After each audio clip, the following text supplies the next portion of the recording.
Bob. Tight Ass Tuesdays. We're going to talk about how $30 for the tenant made the owner 30 grand in a sale. Yes, you heard that right. Stay tuned.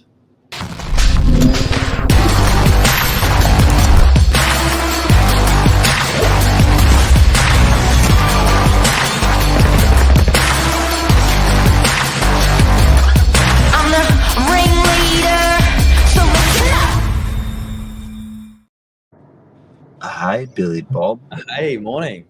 You look fresh. You feeling good? Yeah, really good. Christmas party last night, good. Nice. Ready to rock and roll. Ready to rock and roll. Ready to rock and roll. Tight Ass Tuesdays. I love this one. Don't be a Grinch to the landlords, to the owners out there. You know, don't be a Grinch. Who would have thought it could make you so much money? Yeah.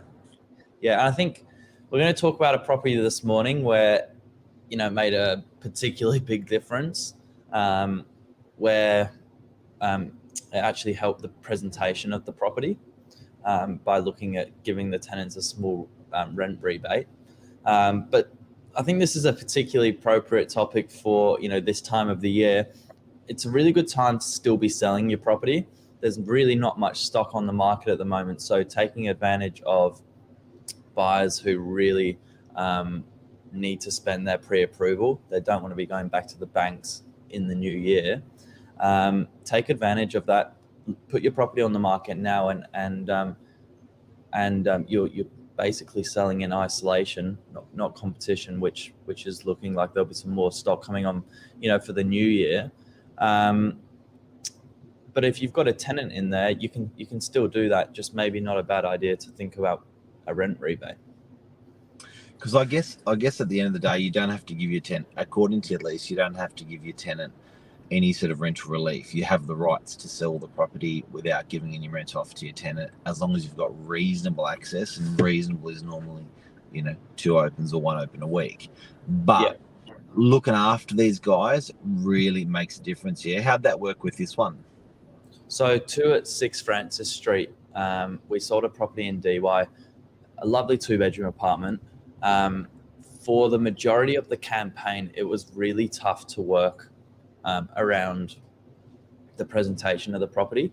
As I said, this one was tenanted. It was a little bit tricky. There was a little bit of a language barrier there as well. So to try and get the property presented as if it was like an owner-occupier living there, it was proving a little bit difficult. Once we introduced a rent rebate, immediately after that first open home, we actually found the buyer, and it really made a difference when we had a conversation in terms of price, because I think it was much easier to see how the property could look in a more renovated or conventional layout as well, rather than having furniture everywhere. And ultimately impacted the sale price. And so what made you do $30? $30 a week. I guess when you look at what a normal rental rebate is, you kind of calculate it off the weekly rent. So if if your apartment's only rented out for $500 a week, it'd be a smaller sort of rent rebate than a big house.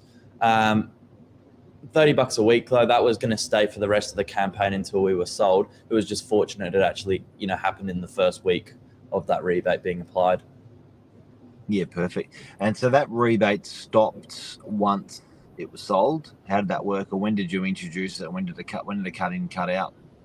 Yeah, so for owners, if you're going to do this, just be mindful to do a rent rebate, not a rent reduction, because it will impact. You don't want to be reducing the rent. It's better off to actually rebate it at the end of the campaign. And also it's 60 days notice. So if you put the rent down and you want that rent to go back up, you have to give the tenant 60 days notice that the rent's going back up. So a rebate, you don't have that notice period, but the rental reduction, you do have that notice period. So be very, very careful, agents, because one day a tenant will pull you up on it and they'll be right. Yeah. But the rental rebates work really well. And then it just comes off the gross sum of rent. back at the end of the month or at the end of the campaign, and then you're all done. And you know what I also like? A two-touch rebate. So if you do like $15 and $15 or $30 and $30, so $30 off straight away, and then per week, if access is good and presentation is good, an extra $30 or 50 and 50 or 100 and 100. And what the tenant actually does is actually really tries to win that rebate, the second half of the rebate, with access, with condition of the property. So it's actually a really clever idea to make that investment in your tenant, and let them do the best they can in order to get money off for themselves. Yeah, and let's face it, everyone's busy over Christmas. Having a Wednesday and a Saturday open home, I guess any time of the year can be slightly inconvenient, but Tough. Particularly over the Christmas period, it's just a nice gesture. And if you already have some issues there with presentation or access, it's just a nice way of trying to find a middle ground. It certainly allows the agent to do the best job they can to get you the most amount of money. But it's better, I think, a better way to go in and just try and get some try and get a positive response rather than just like hitting the tenant with a stick, right? Because absolutely, and I think if it works well, it's better than selling it vacant, isn't it? Do you know what I mean? If it works well for you, because when you went vacant, you got nothing coming in. When it's tenanted, you got that money flowing, and the new person may want a tenant, so it actually works really well. That's so true. Yeah, you're definitely already winning because you're keeping the tenant there, as you said, which is a nice option for the the new purchaser, or you're already up. You're $400-500 a week if that's an apartment, or even more for a house. Big time. Billy Bob, thank you. I think that's it. That's rental rebates on Tight Ass Tuesdays, and that's what you should do if you're selling your property. Definitely don't be scared about selling your property if it's tenanted. And you know what? You can always, if it doesn't work out, you can always pull it off the market anyway, and then have another go when the tenant moves out. So a lot of landlords are just reluctant about even selling. But give it a go, offer it to your tenant, and often it goes. Most often than not, it actually works out really well.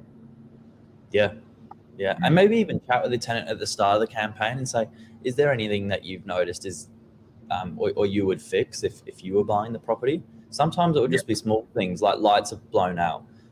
The agent might not have picked it up, but if it's already done at the start of the campaign, it's a good, I guess it's all a good first impression when you walk through. Absolutely. Yeah. Go Tight Ass Tuesday. Thank you. I'm going to roll the outro. There, guys. Take care. Cheers. Bye.